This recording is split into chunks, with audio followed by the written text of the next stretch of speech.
अस्सलाम वालेकुम दोस्तों, welcome back to the biology MCQ series. आज की छोटी सी वीडियो में हम डिस्कस करेंगे जी स्ट्रक्चरल मॉडल ऑफ एंटीबॉडी के डिफरेंट कंसेप्ट से जो डिफरेंट एमसीक्यूज़ हैं हमारे पास, उनको वन बाय वन, और जो राइट ऑप्शन होंगे वो भी आपको बताएंगे और जो ऑप्शन इनकरेक्ट होंगे वो भी देखेंगे कि वो इनकरेक्ट क्यों है।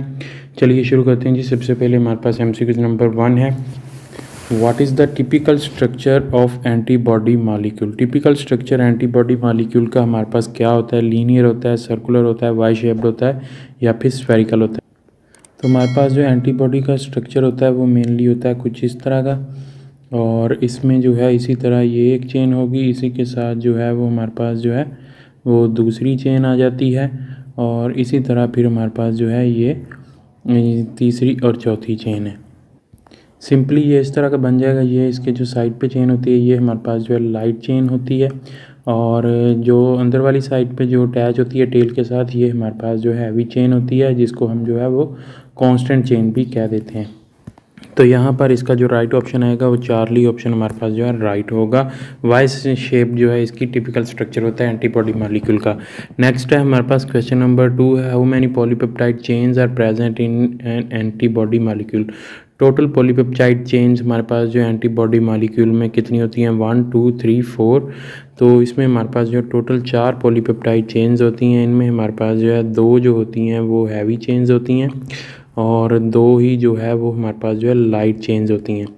तो यहाँ पर डेल्टा ऑप्शन राइट है। नेक्स्ट है हमारे पास क्वेश्चन नंबर 3 है, which segment of the antibody molecule contain unique amino acid sequence, constant, functional, variable and tail segment. तो जो हमारे पास कांस्टेंट सेगमेंट होता है इनमें हमारे पास जो है सेम जो है अमाइनो एसिड पाए जाते हैं, सेम अमाइनो एसिड सीक्वेंस होता है, और इसमें सेम जो हमारे पास जो है इम्यूनोग्लोबुलिन क्लास की जो है एंटीबॉडीज़ होती हैं। तो क्लास, हर क्लास में जो है वो स्पेसिफिक होता है कांस्टेंट वे, और इसमें जो है वेरिएबल में वो हर जो है हमारे पास जो एंटीबॉडी होती है उसके साथ जो है वो वेरी करता जाता है, वेरी विद ईच एंटीबॉडी। तो ये हर एंटीबॉडी के लिए जो है इसका हमारे पास जो है यूनिक अमाइनो एसिड सीक्वेंस होता है, और इसी की मदद से जो यूनिक एंटीजन्स होते हैं उनके साथ जो है ये अटैच होती है। तो वेरिएबल सेगमेंट यहाँ पर जो है राइट ऑप्शन होगा। नेक्स्ट है हमारे पास question number 4, which region of the antibody acts like the handle portion of the door key. Handle portion of the door key कौन सा रीजन एंटीबॉडी का एक्ट करता है? Constant segment of heavy chain, variable segment of light chain, variable segment of heavy chain, tail segment of the light chain. तो जो हमारे पास constant segment होता है ये आपको मालूम है कि हर उसके लिए जो है वो कांस्टेंट ही होता है ईच इम्यूनोग्लोबुलिन क्लास के लिए। तो ये हमारे पास हैंडल पोर्शन के तौर पर एक्ट करता है, और जो की का जो लास्ट पोर्शन होता है, लास्ट पोर्शन जो की का होता है वो हमारे पास जो है वेरिएबल सेगमेंट के तौर पर जो है वेरिएबल सेगमेंट के तौर पर एक्ट करता है, बिकॉज उसमें जितने भी वो उबार वगैरह होते हैं वो हर ताले के लिए जो है स्पेसिफिक होते हैं। तो वो हमारे पास वेरिएबल सेगमेंट के लिए जो है वो स्पेसिफिक ही होगा, और जो हैंडल पोर्शन होता है वो तमाम कीज़ का सेम ही होता है, तो वो हमारे पास constant segment of heavy chain को जो है वो डिनोट करेगा। नेक्स्ट है हमारे पास क्वेश्चन नंबर 5 है, what is the role of constant segment in the heavy chain of an antibody molecule. Constant segment जो होता है हमारे पास उसका हैवी चेन में जो है एंटीबॉडी मॉलिक्यूल की क्या जो है रोल है? Recognition of antigens, providing stability and structure, activation of the complement system, binding to the cells. तो हमारे पास जो है जी कांस्टेंट सेगमेंट होता है हैवी चेन का, वो हमारे पास स्टेबिलिटी प्रोवाइड करता है और स्ट्रक्चर प्रोवाइड करता है एंटीबॉडी को। तो बीटा ऑप्शन यहाँ पर जो है राइट है। नेक्स्ट है हमारे पास क्वेश्चन नंबर 6 है, which segment of the antibody molecule is responsible for recognizing and binding to specific antigen। recognizing and binding to specific antigen के लिए कौन सा सेगमेंट है?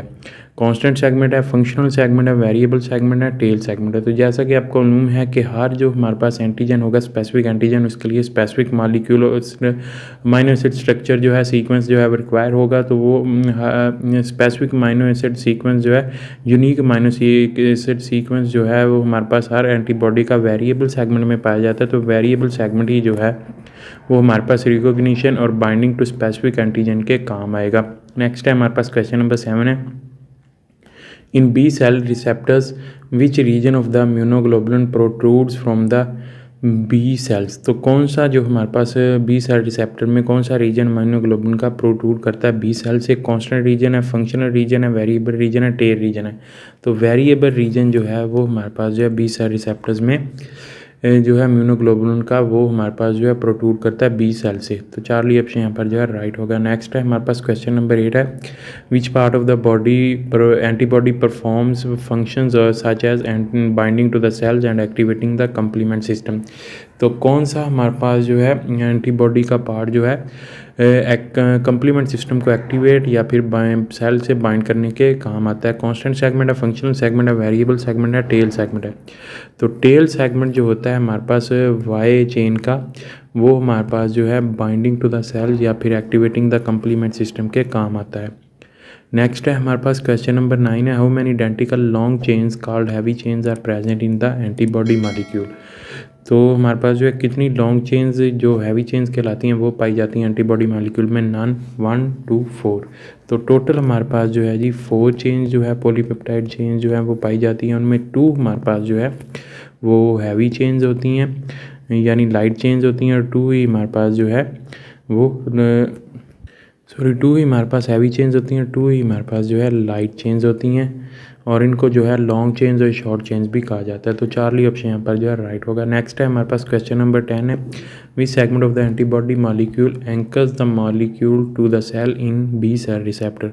तो कौन सा सेगमेंट एंटीबॉडी मॉलिक्यूल का एंकर करता है मॉलिक्यूल को सेल्स में in B cell receptors? Constant region है, फंक्शनल रीजन है, वेरिएबल रीजन है, टेल रीजन है। तो अल्फा ऑप्शन कांस्टेंट रीजन यहाँ पर जो है वो हमारे पास जो है राइट होगा। तो दोस्तों यहाँ पर हमारे पास जो तमाम तरह MCQs जो है वो कंप्लीट होते हैं स्ट्रक्चर ऑफ एंटीबॉडी के।